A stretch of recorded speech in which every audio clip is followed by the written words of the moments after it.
Hello everyone. जैसा आप जानते हैं कि सीयूटी पीजी एलएलबी के एग्जाम में नियर अराउंड 15 डेज का टाइम और रह गया आपके पास। इस 15 डेज के अंदर मॉक के थ्रू अगर आप अपनी तैयारी को बेहतर बनाना चाहते हैं तो कैसे बनाएंगे, इस पे हम लोग डिटेल में यहाँ पे डिस्कस करने वाले हैं। आप सभी जानते हैं कि जब एग्जाम के जो लास्ट डेज होते हैं उसमें हम लोग क्या करते हैं, हम लोग प्रैक्टिस करते हैं, मॉक देते हैं। क्यों देते हैं? जिससे कि हम जो है पेपर को विद इन टाइम कर पाएं। सीयूटी पीजी एलएलबी के एग्जाम में आप जानते हैं कि क्वांट का जो वेटेज होता है वो ज़्यादा नहीं होता है। वो 10 क्वेश्चन, 10 से 12 13 क्वेश्चन आते हैं और काफ़ी इजी आते हैं। वो इजीली आप जो, अगर आपका बेसिक क्लियर है तो आप आसानी से कर ले जाएंगे। अब चूंकि 15 डेज का टाइम है आपके पास, तो अभी कॉन्सेप्ट की ने क्या कर रखा है कि सीयूटी पीजी एलएलबी का हम लोगों ने यहाँ पे आपको जो है टोटल 20 फुल लेंथ मॉक दिया है। कितना है? 20 फुल लेंथ मॉक। अब ये 20 फुल लेंथ मॉक जो है, आप जानते हैं आपके पास है 15 डेज का टाइम। 15 डेज का टाइम है और 20 फुल लेंथ में हमारा जो है मॉक है। तो आपको क्या करना है, 1 से लेकर के 7 डेज तक सिर्फ आप एक मॉक दीजिए। पहले एक एक मॉक दीजिएगा। उसके बाद नेक्स्ट 7 डे जो बचेगा उसमें उसमें आप दो दो मॉक दे दीजिएगा, जिससे कि आपका आसानी से यहाँ 14 मॉक हो जाए। एक एक मॉक देंगे तो 7 मॉक इधर हो जाएगा, 14 इधर हो जाएगा। 20 मॉक जो है आसानी से यहाँ पे आप कंप्लीट कर ले जाएंगे। यानी शुरू में एक एक मॉक दीजिए पहले फर्स्ट वीक में, और जो सेकंड वीक हो आएगा उसमें आप दो दो मॉक देना स्टार्ट करिएगा। और जो भी मॉक देंगे आप, जो भी एलएलबी का मॉक देंगे आप, सबसे पहले तो क्या करिएगा कि उसको एनालाइज जरूर करिएगा।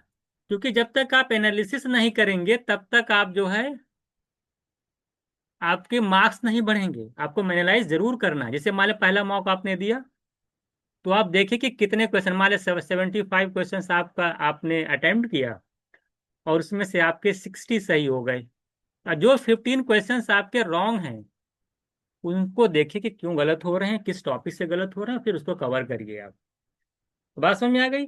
मॉक देने के बाद मॉक को एनालाइज करना है और जो गलतियां हैं उसको उसको फिर जो जो चीजें नहीं आई उसको फिर उसको सॉल्यूशन देखिए।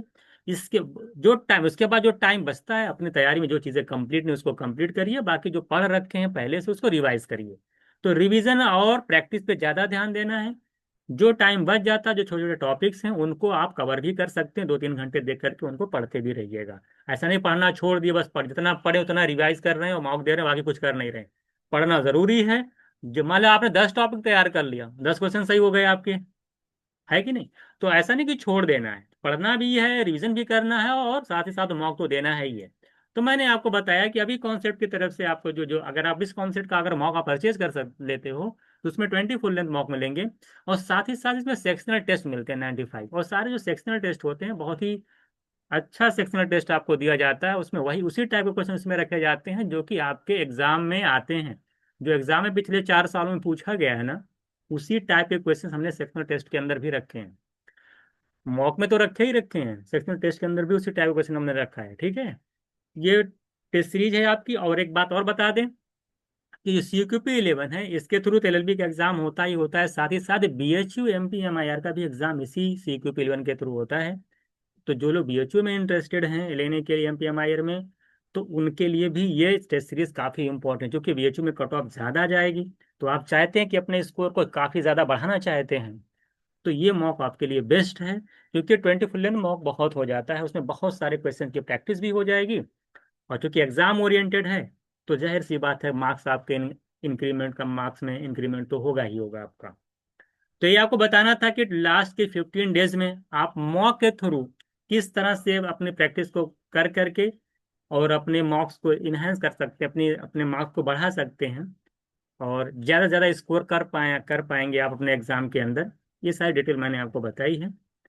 तो ठीक है, आप लोग जो लास्ट के 15 डेज है सारा टाइम अपने पढ़ाई पे फोकस करिए। और जैसे मैंने बताया कि शुरू के 7 दिन तक एक एक मॉक अभी जर्जर अभी स्टार्ट कर दीजिए। आपके पास टाइम नहीं है, शुरू में एक एक मॉक दीजिए, लास्ट में दो दो मॉक दीजिए और सारे मॉक एनालाइज करिए। और जो भी कुछ आपने पढ़ रखा उसको रिवीजन करिए। जो चीज़ें कंप्लीट नहीं उसको भी 2 4 घंटा दे दे करके उसको पढ़ते भी रहिए। तो 15 डेज के अंदर पूरा अपना झोंक दीजिए 100%। और आप देखेंगे कि जब आप एग्जाम देने जाएंगे तो आप पेपर को विद इन टाइम कर पाएंगे, क्योंकि आप मॉक लगा के जा रहे हैं, साथ ही साथ एनालिसिस भी कर रहे हैं। तो गलतियां जब यहाँ पे आप अपनी गलतियों को सुधार लेंगे तो मॉक के अंदर भी गलतियां आपकी नहीं होंगी। ओवरऑल आपका जो है बेस्ट परफॉर्मेंस होगा। ठीक है। तो जैसे कुछ और अपडेट आता है फिर मिलते हैं हम लोग आपसे।